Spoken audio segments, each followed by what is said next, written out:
নমস্কার বন্ধুরা, আশা করছি সকলে খুবই ভালো আছেন। বং কিচেন বনানি নতুন একটা রেসিপিতে আপনাদের স্বাগত জানাচ্ছি। আমি আজকে যে রান্নাটি করব সেটি হলো একটা পিঠা। তার জন্য আমি একটা কড়াই বসিয়ে দিলাম, কড়াইতে দিয়ে দিলাম জল, তারপরে গ্যাসটা জ্বালিয়ে দিয়ে এরপরে আমি দিয়ে দিলাম লবণ। জলটা একটু ফুটে উঠলে লবণ দিয়ে দেবো। তারপরে একটু খুন্তির সাহায্যে লবণটাকে ভালো করে নাড়াচাড়া করে নেব। জলের সঙ্গে ভালো করে মিশিয়ে আমি দিয়ে দেব একটু একটু করে চালের গুঁড়ো। একবারে পুরোটা দিলে দলা পেকে যাবে, ডোটা আমার সুন্দর হবে না চালের। এরপরে অল্প অল্প দিতে থাকবো, এই করে করে দিয়ে আমি ভালো করে খুন্তির সাহায্যে ভালো করে একটা ডো তৈরি করে নেব। এইভাবে আমি ডো তৈরি করব। তো আপনারা আমি এই পিঠাটা কিভাবে করব প্রথম থেকে শেষ পর্যন্ত না দেখলে বুঝতে পারবেন না আমার ভিডিওটা। আর এখনও যদি আমার চ্যানেলটি সাবস্ক্রাইব না করে থাকেন তো প্লিজ সাবস্ক্রাইব করবেন, লাইক শেয়ার কমেন্ট করবেন, পাশে থাকা বেল বাটনটি টিপবেন, তাহলে যে কোনো রেসিপি আপনাদের কাছে আগে পৌঁছে যাবে। এরপর আমি ভালো করে ওটা যখন হয়ে যাবে ডোটা, আমি তখন একটা প্লেটের মধ্যে ডোটাকে নিয়ে নেব। এরপরে হাতের সাহায্যে ভালো করে যেমন আটা ময়দা মাখি সেইভাবে আমি মেখে নেব ভালো করে চটকে। এরপরে আমি একটা ভিজা ন্যাকড়া দিয়ে ওই ডোটাকে ঢেকে রাখব।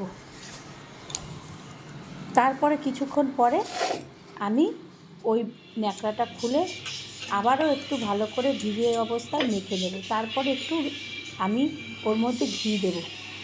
ঘিটা দিলে গন্ধটা খুব সুন্দর আসবে, পিঠাটা খেতেও ভালো লাগবে। এরপরে আমি ঘি দিয়ে ভালো করে আবারও চটকে পুরো ব্যাটারটার মধ্যে আমি এই ডোটার মধ্যে আমি ঘিটাকে ঢোকানোর মতন মেখে নেব। এরপর ছোট ছোট লেচি করব। লেচি করে আমি হাতের তালুর মধ্যে গোল গোল করে নেব, তারপরে চ্যাপটা করে নেব যেমন সন্দেশ করি। তারপর একটা কাঁচটার চামচ দিয়ে আমি ওটার মধ্যে চাপ দিয়ে একটা ডিজাইনের মতন করব। এইভাবে আমি প্রতিটা পিঠা তৈরি করে নেব। তো আমি এইভাবে এই পিঠাটা করলাম। আপনারা একবারও শীত থাকতে থাকতে এরকম একটা পিঠা তৈরি করবেন। অল্প সময়ের মধ্যে অল্প উপকরণে খেতেও ভালো লাগবে। এরপরে আমি গ্যাসে একটা কড়াই বসিয়ে দেবো আবারও। তারপরে তার মধ্যে দুধ দিয়ে দেবো। দুধটা গরম হতে আমারও তো আমি ভালো করে একা দেখব দুধটা যাতে গরম হয়। তো আপনারা এইভাবে একটা পিঠা বাড়িতে সকলকে করে খাওয়াবেন, নিজেরাও খাবেন, ভালো লাগবে। এরপরে আমি হাতার সাহায্যে দুধটাকে ভালো করে নাড়াচাড়া করে নেব, যাতে দুধটা যখন ফুটে উঠবে তখন আমি ওর মধ্যে দিয়ে দেব নলেন গুড় বা পাটালি গুড়। এটা আমি গুড় দিয়ে করব, সেই কারণে আমি কোনো এলাচ ঠেলাচ এর মধ্যে দেব না, সুগন্ধি জিনিস, কারণ গুড়ের সেন্টটা তাহলে নষ্ট হয়ে যাবে। এরপরে আমি ভালো করে গুড়টা দুধের মধ্যে ফুটিয়ে টকবক করে ফুটিয়ে নেব। যতক্ষণ না গুড়টা ভালো করে ফুটে ওঠে ততক্ষণ আমি এই দুধটা ফুটিয়ে যাব। এরপরে দুধটা যখন সুন্দরভাবে ফুটে যাবে তখন আমি পিঠাগুলো একে একে সমস্ত পিঠা এর মধ্যে ছেড়ে দেবো। তো বন্ধুরা, এইরকম একটা পিঠা আমি কিভাবে করলাম আপনারাও করে দেখবেন।